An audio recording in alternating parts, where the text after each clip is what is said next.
video number 6. If you have never pushed code to your machine before, I need you to go back before you start anything else, and I need you to watch how to upload firmware to your Marlin firmware. Watch that video, watch it its entirety. You'll know what I'm talking about. If you have pushed code before, all we have to do now is turn on a couple of things just to make sure that our machine doesn't run into our bed. Remember, we're removing the CN stop and replacing it with a sensor. So for any reason, this, with the dimensions that I gave you, your bed is small enough where the sensor might not find it and then crash against the bed or against the parts and break something. So we're gonna define what is called safe homing. All right, let's get started.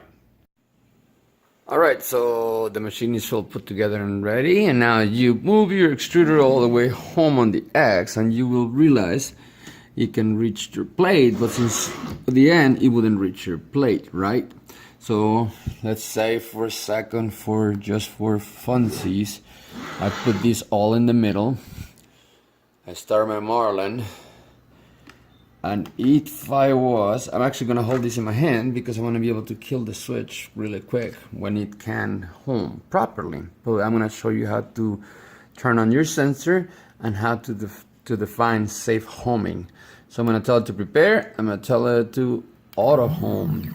See, it went up, it moves, and now because of the length of it, I know it's not gonna find the sensor, so it's gonna keep on going down until it crashes, right? So we're gonna define something to make sure that if your bed, since your bed should be about the size of this, if you're upgrading from a net, or if you're making your own, again, if your bed still leaves enough room here, I wanna make sure that those things just keep on going down and breaks. We wanted to define Z when it goes to end scenes to use a CN stop, that you also use a sensor. So it's always gonna try to do it somewhere around this area. So in a minute, I'm gonna show you in the video how to push this code and how to turn on, and then I'll show you what it looks like when it does it properly.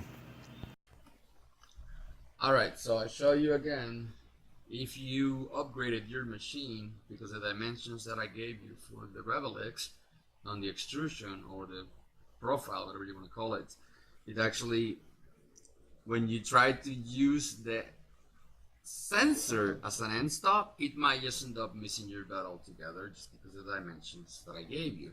So what we want to do when I show you how the video, how it will continue to run down until it runs through the part or it runs to the bed and it destroys it. So what you want to do in that, we're going to go ahead and change the firmware.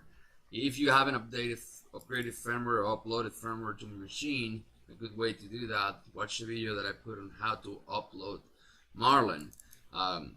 And if you have an net, I have a couple of files on my Facebook group, or you can actually go, I believe the net is making already a commit for the Marlin 1.1. Anyway, so I want you to go right away to configurations H after you have opened your Marlin. Again, these are all my settings for it. As you see, I can custom machine my name, my screen. This is the name of the machine, which is the name of my daughter's machine always. But now I want you to go about halfway down, right? We're looking for sensors, and it starts right here. All right, it says probe type right here under Z probe options. It says define Z mean probe uses end stop pen, which I'm not gonna read all the code like that. What that means is that instead of an end stop, we're gonna put a sensor, right? And then it moves into probe end stop. That's if you want to actually keep your end stop and you just want the sensor to go into this, all you have to do is define Z minimum probe right here, and it will allow you to use your end stop as part of it. But the way that I'm going to teach you is easier because you can just make it use the sensor as an end stop and what it is, a sensor. So first things first, we're going to define these right here. Fixed mounted probe. If for any reason yours is undefined, which it should be, you just got a new version of Marlin, you go ahead and remove those 2 forward slashes, and that's called defining. And to undefine something, you just add those 2 slashes. Again, you notice it actually changes colors when I do that, which means is the active code that you're going through on the Marlin, on the Python. Anyway, so we keep on moving down. You're gonna notice right here it tells you X and Y offset of the extruder. Just leave it like it is. It's not necessary for us to actually get it perfect. Remember, it's gonna give you an average of what the board is supposed to be. Here you notice I have my minimum positions as a negative on the X and the Y. That is just because I want the actual nozzle to start printing in certain part of the bed, and since we put those screws and after the washers and the spacers, we don't want them to run into that. So by doing these adding numbers as such, again, I don't know what measurement your machine is, as such, it will actually start printing off, like to the left, sorry, to the right of the actual nut. So again, this allows me to start printing without running into things. That's pretty much it. So we're gonna move to bed leveling. Right here, it should be undefined. I want you to go ahead and define linear. What that's gonna do is gonna do 3 points one way, and then it's gonna do 3 points another way. So it's gonna do 3 lines of 3 points. And if you have an 8x8 bed in aluminum, or if you got a glass piece of glass with aluminum tape at the bottom, that is sufficient to measure to make a mesh of the item. An aluminum bed, again, it might not be perfectly square, and a piece of glass might actually have bends. So auto calibration, auto bed leveling is always great. Anyways, left probe bed position. I want you to go right here to set the boundaries for probing. If you tell the machine to go 200, it's not going to find the bed, because those are like the max options that you have. So what you want to do is start here. Since we know that X is 0, we wanted to move 40 millimeters in one direction first, and that's the first defined point, which is the left probe. So by doing that, I make sure that I'm missing the screws and it's not in the way. It's also telling it how far the square can be. It's from, in the left corner, it's at 0.40 on the board. The right one is at 140 on the board. Whether it's 200, 300, that doesn't matter. I'm defining how many points and how far the points are from each other by doing these, right? So now you have turned those on.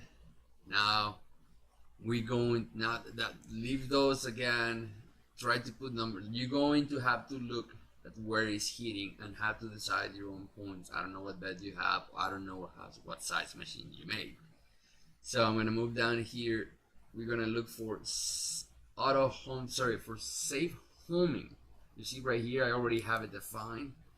I'm gonna undefine it right now, so you see this is what it should look like for you, unless you had it on a net, and it should look like that, right? Safe homing means that instead of going X, Y, and then going Z, first it's gonna go X, then it's gonna go Y, and then it's gonna go find the division between that, the minimum position and the maximum position divided by 2, and the average, the machine figures, is about the center of the bed. Same thing on the Y, so it's gonna go forward, and it's gonna put it in the middle, and then it's gonna put the center somewhere in the middle of the bed. Again, not perfect, but somewhere. And that's when it's gonna measure your Z height.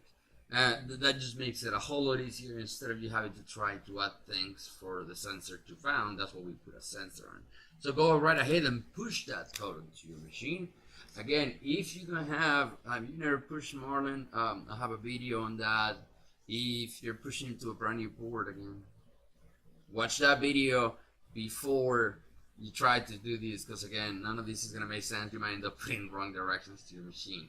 So once those are done, I'm gonna show you here in a second. When the moment you finish pushing, I'll show you what it looks like on the machine now that it homes this way. Alright, see you in a second.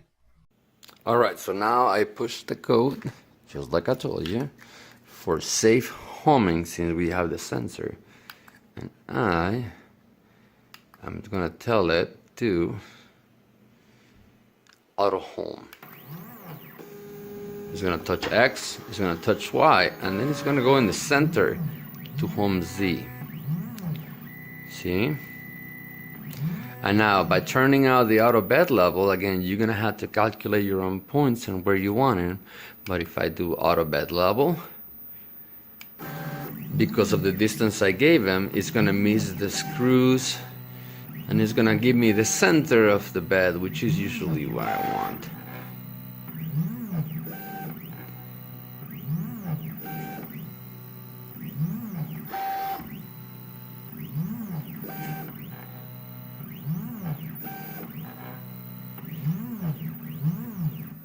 right? So by doing that on your Cura, by putting G29 on the slicer, by adding to the custom code G29 at the end, this every time you start, sorry, in the beginning of the print, before it starts printing, it's going to do that, and it's going to record the offsets. Well, okay, so pretty much that's it now. Now it's time for me to put some PI on that bed and print something so you guys see that I'm not actually crazy and everything that I show you works. See you in a second.